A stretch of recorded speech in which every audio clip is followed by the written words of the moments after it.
Order. I've called Dennis O'Rourke. Order.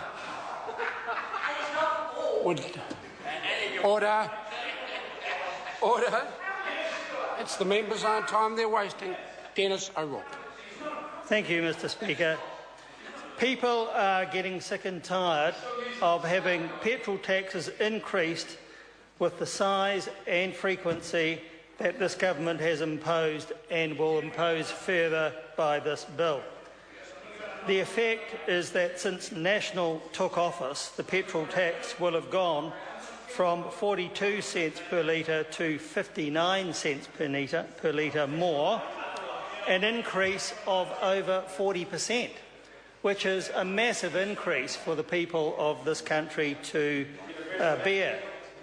The magnitude of the proposed increases, to add 9 cents per litre over 3 years, would need, I believe, much better justification than the government has so far given, and I'm dismayed that so few of the members opposite me have chosen to rise and speak to give that justification. And I listened to what the Minister said and also did not find anything like adequate justification for the sheer magnitude of the increases that are being proposed.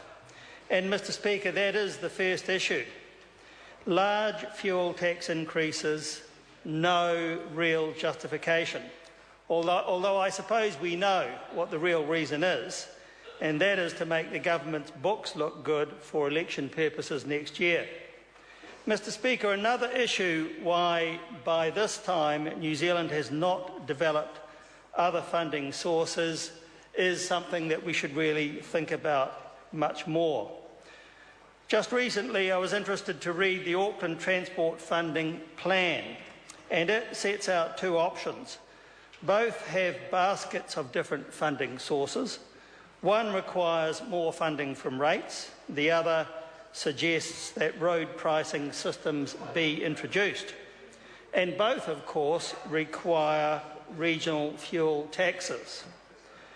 Stupidly, I think, this government is now abolishing the legislation allowing regional fuel taxes to be established. And I think that's a very serious mistake. It's a different bill, but that legislation is also going through the House at this time.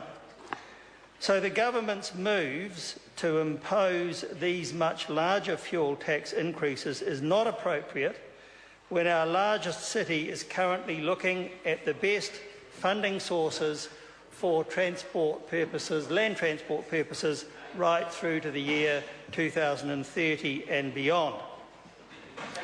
And the point there is that they're not just looking at funding for transport initiatives in that city, but they also wish to begin to introduce demand management measures, especially to suppress demand at peak times.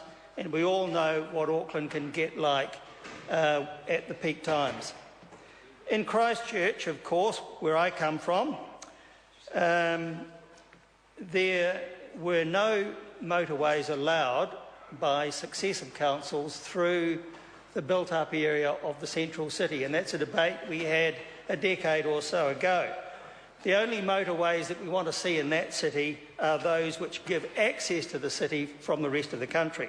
So that's the motorway to the south, which has just been expanded, and that to the north. And I was involved myself as a member of the City Council there in trying to move the city towards a more sustainable transport system by improving public transport, establishing a bus exchange, encouraging cycling and all those things. It's sad that this government doesn't seem to understand the need for us to move more strongly in that area. But another issue, Mr. Speaker, is that any increased funding should be applied towards a more sustainable transport system, and this country needs substantial measures aimed at just that. In short, it is short-sighted to simply increase fuel taxes at the proposed rate, to mindlessly build more motorways, only some of which are actually required. The real issue is the need for road pricing and other measures aimed firstly at a more sustainable land transport system, and secondly, a system which incentivises other modes, especially at peak time. And I don't see any proposals that the government has put before us at any time during this term of Parliament which would give me any confidence that that will be done. And Mr Speaker, we should really learn the lessons of other countries where the headlong race to build more road capacity has only resulted in more demand, especially at peak times.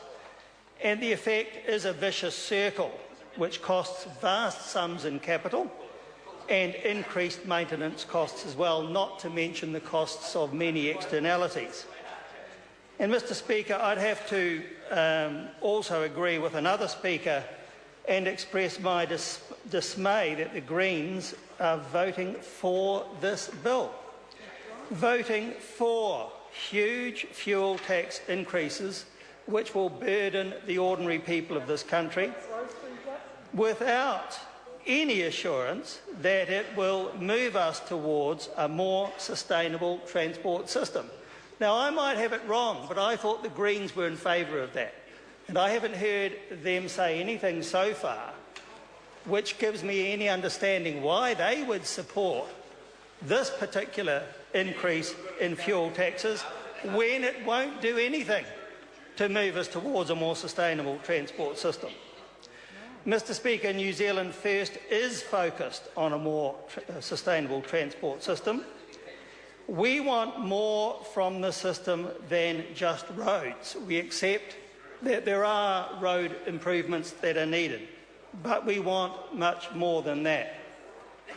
We want a fair, well thought out funding system,